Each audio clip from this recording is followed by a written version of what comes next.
Madam, ഈ അടുത്ത് കത്രിക വയറ്റിൽ കുടുങ്ങിയ സംഭവം ഭയങ്കര വിവാദമല്ലോ. എന്താണ് മാഡത്തിന് പ്രതികരിക്കാനുള്ളത്? മാഡം, ഇത് വയറ്റിലിരുന്നുകൊണ്ടൊന്നും ഒരു കുഴപ്പമില്ല, ആരും അറിയത്തില്ല. തെറ്റല്ലെന്നല്ല ഞാൻ പറയുന്നത്, തെറ്റാണ്. പക്ഷേ വയറ്റിലിരുന്നുകൊണ്ട് ഒരു കുഴപ്പമില്ല. ഇവരെ ഞാൻ എവിടെയോ എന്റെ തോന്നലാവാം, എന്നാലും അതല്ലല്ലോ, എവിടെയോ വെച്ച കണ്ട പരിചയമുണ്ട്. അല്ല, 50 വർഷം ജീവിച്ചാലും ഒന്നും സംഭവിക്കത്തില്ല. അത് യൂറിനറി സ്റ്റോണിന്റെ വേദനയാണ്.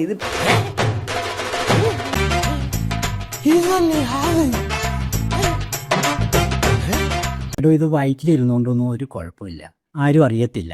തെറ്റല്ലെന്നല്ല ഞാൻ പറയുന്നത്, തെറ്റാണ്. പക്ഷേ വയറ്റിലിരുന്നുകൊണ്ട് ഒരു കുഴപ്പമില്ല, സേഫാണ്. രോഗിക്കൊരു കുഴപ്പമില്ലേ? രോഗിക്ക് കുഴപ്പമില്ലെന്നല്ല, കത്രികയ്ക്ക് കുഴപ്പമില്ല.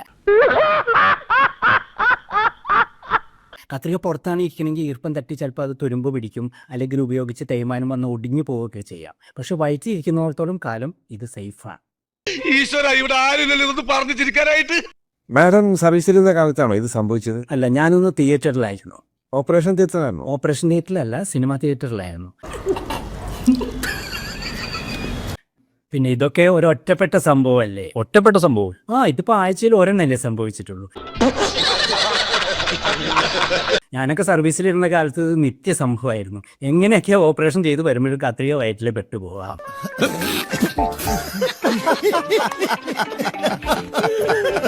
അപ്പൊ എന്ത് ചെയ്യാറുണ്ട് മാഡം? കത്രിക പോയാൽ എന്നാ ചെയ്യാൻ പറ്റും? നമ്മൾ വല്ല കത്തിയോ ബ്ലേഡോ വെച്ച് അഡ്ജസ്റ്റ് ചെയ്യും. ശരിക്കും ഇപ്പോൾ സർക്കാർ ആശുപത്രിയിൽ ആവശ്യത്തിന് എക്യുപ്മെന്റ്സ് ഇല്ല, എക്യുപ്മെന്റ്സ് ഇല്ല എന്ന് ഡോക്ടർമാർ അടക്കം കംപ്ലൈന്റ് പറയുന്നത് നമ്മൾ കേട്ടിട്ടുണ്ട്. അത് മനസ്സിലായി ഇല്ലേ? ഞാൻ പറയുകയാണെങ്കിൽ ഇതുവരെ സർക്കാർ ആശുപത്രികളിലെ ഓപ്പറേഷൻ ചെയ്തിട്ടുള്ള എല്ലാ പേഷ്യൻസിനെയും വിളിച്ച് വെട്ടി സ്കാൻ ചെയ്താൽ നമുക്ക് ഇതുവരെ നഷ്ടപ്പെട്ടു പോയ എല്ലാ എക്യുപ്മെന്റ്സും വീണ്ടെടുക്കാവുന്നതേ ഉള്ളൂ. പിന്നെ ഈ സ്ത്രീ നല്ലവളായതുകൊണ്ട് കത്രിക വെട്ടിവരും തുറന്നു പറഞ്ഞു.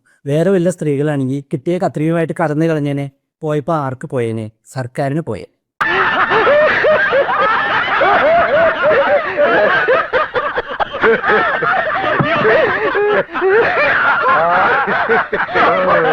ഞാൻ വരട്ടെ. എങ്ങോട്ട്? അല്ല, ഞാൻ പോട്ടെ. സബ്സ്ക്രൈബ് ചെയ്തിട്ടുണ്ട് പൊന്നുമോനെ. Trolls, Kerala trolls, trolls, Kerala trolls.